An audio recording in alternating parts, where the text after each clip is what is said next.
अस्सलाम वालेकुम। आज मैं आपको एक कनाल के घर का डिज़ाइन दिखाने जा रहा हूँ। एक कनाल का घर नॉर्मली 4500 स्क्वायर फीट का प्लॉट होता है और ये क्लासिकल स्टाइल में बना हुआ घर है।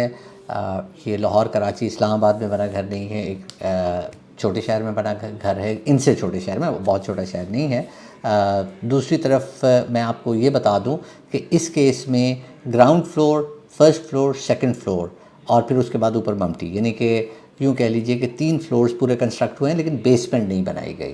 क्लासिकल स्टाइल का ये घर, अगर इसकी मैं बात करूं तो इसके पहले हम फ्रंट एलिवेशन की बात कर लेते हैं। फ्रंट एलिवेशन पे आर्च स्टाइल की विंडो दी गई है, काफ़ी बड़ी विंडो दी गई है जो कि रिफ्लेक्ट भी करती है कि अंदर डबल हाइट लॉबी है। दूसरा मैं आपको ये बता दूं कि एलिवेशन पे जब खिड़कियां आती हैं तो मेरे ख़्याल में घर की खूबसूरती को बहुत ज़्यादा बढ़ा देती हैं। हाँ, चैलेंज क्या होता है, हमारे मुल्क में गर्मी बहुत ज़्यादा है तो कुछ हीट भी आती है।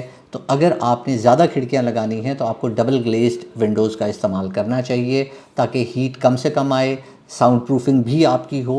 साथ में आप बाकी कमरों में विंडोज़ छोटी करके अपनी कॉस्ट को भी किसी हद तक ऑप्टिमाइज़ कर सकते हैं। वेंटिलेशन और रोशनी का आना वो तो एक डेफिनेट एडवांटेज इसका है, लेकिन हीट और पोल्यूशन वो हमारा एक चैलेंज है इस हवाले से, जो कि होता है। लेकिन मैंने आपको बताया फ्रंट एलिवेशन पे अगर आप विंडोज़ कर देते हैं तो आपकी घर की खूबसूरती ज़्यादा बढ़ जाती है।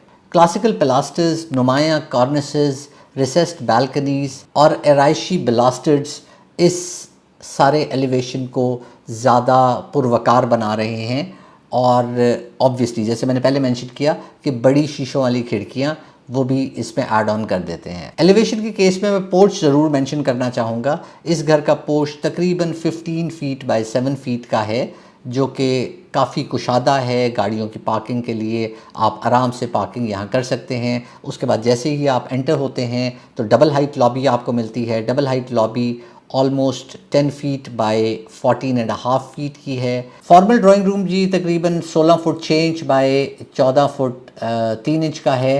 और आपको पता है छोटे शहरों में नॉर्मली जो गेस्ट हैं उनकी आमदोरफ्त ज़्यादा होती है, तो इसलिए थोड़ा सा बड़ा रखना पड़ता है ड्राइंग रूम। इस केस में रिक्वायरमेंट थी और हमने इसे बड़ा रखा है। इसके साथ डाइनिंग एरिया भी रिलेटिवली मुनासिब है।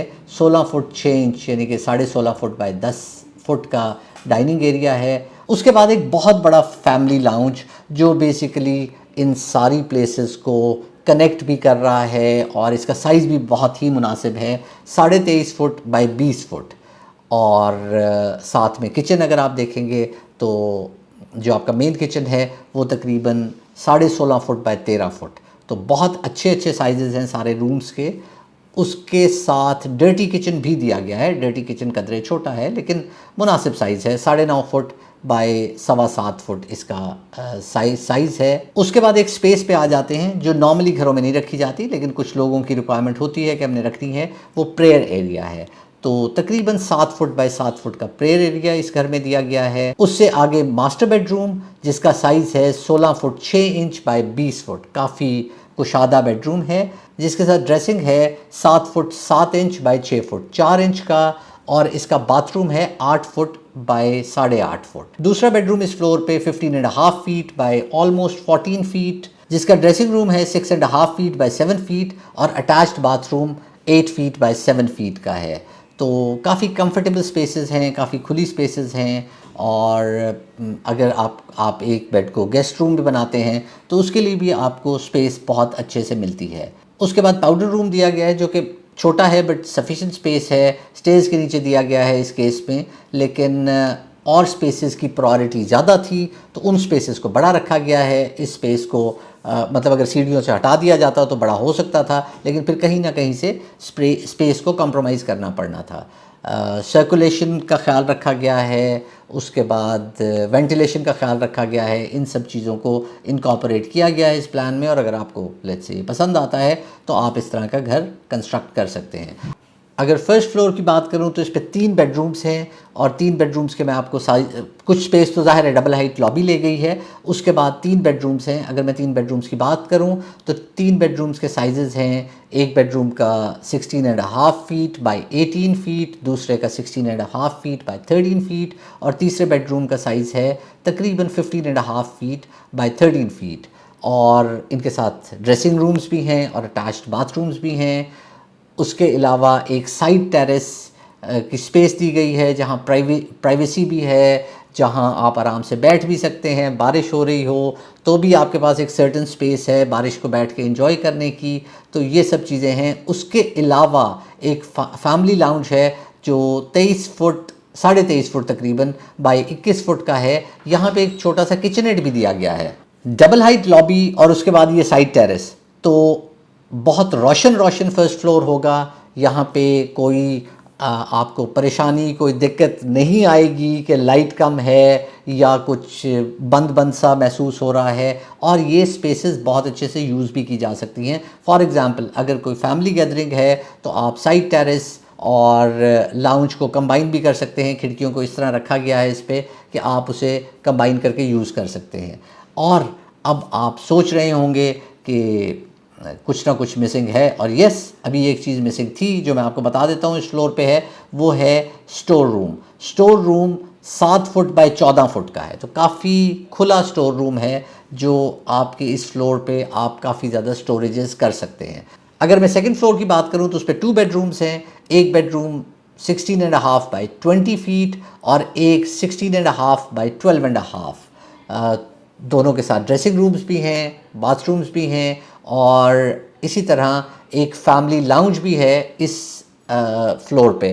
तो इस तरह से था कि डिफरेंट फैमिलीज़ ने अकोमोडेट करना था इस घर में, तो लाउंज की स्पेस हर फ्लोर पे रिक्वायरमेंट थी, इसलिए यहाँ भी एक खुला और कुशादा लाउंज दिया गया है जो 22 फुट बाई 14 फुट का है। और यहाँ पे रिक्वायरमेंट थी कि इंडिपेंडेंट किचन हो, तो 15 फीट बाई 8 फीट का किचन भी दिया गया है। अब एक और चीज़ जो आपको रिक्वायर्ड होती है, ख़ासकर छोटे शहरों में तो बहुत ज़्यादा रिक्वायर्ड होती है, वो सर्वेंट स्पेस। तो servant space 15 feet by 9 feet की दी गई है, सफिशेंट स्पेस होती है। अगर मैं बात करूँ तो शायद 3 मरले में इस साइज़ का बेडरूम नहीं होता, बट चूँकि हमारे पास यहाँ ज़्यादा स्पेस है तो और अब तो ये होता है कि सर्वेंट्स को आपको इस तरह की फ़ैसिलिटीज़ देनी पड़ती हैं ताकि वो आपके साथ रहते रहें और आपके साथ जुड़े रहें, बिकॉज़ नौकर मिलने का बहुत मसला हो गया है। तो इस केस में ये स्पेस दी गई है। और इस सेकंड फ्लोर पे भी वेंटिलेशन और लाइट का ख़ास ख्याल रखा गया है। तो ओवरऑल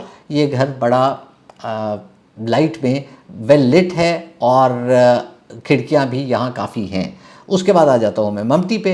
मम्टी को आप स्टोरेज के तौर पे भी यूज़ कर सकते हैं, जो कि इस केस में किया जाना था और हमें बताया गया, तो हमने यहाँ मम्टी दी। और मम्टी का साइज़ है 15 फीट बाय 14 फीट।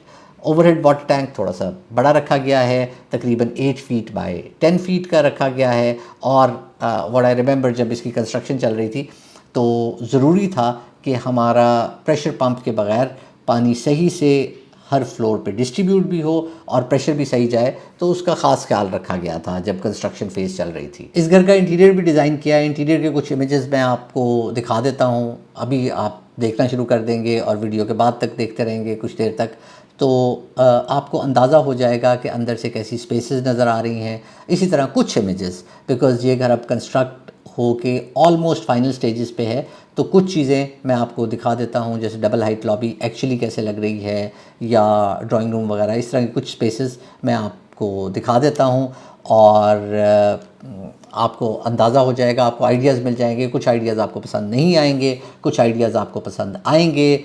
और जब आप घर बना रहे होते हैं तो यही होता है कि आपको पिक एंड चूज़ करने होते हैं, आपने अपने मुताबिक कस्टमाइज़ करना होता है। कुछ चीज़ें आपको पसंद आती हैं, कुछ चीज़ें आपको पसंद नहीं आती हैं, और फिर जब आप कस्टमाइजेशन में जाते हैं तो आपको जो चीज़ें पसंद आई होती हैं वो आप उसमें ऐड करवा देते हैं, और जो आपको बिल्कुल पसंद नहीं आई होती उन्हें आप ख़ास ख्याल रखते हैं कि वो आपके घर में ना हो। इसके साथ मुझे इजाज़त दीजिए, तो हमें याद रखिएगा। अल्लाह हाफ़िज़।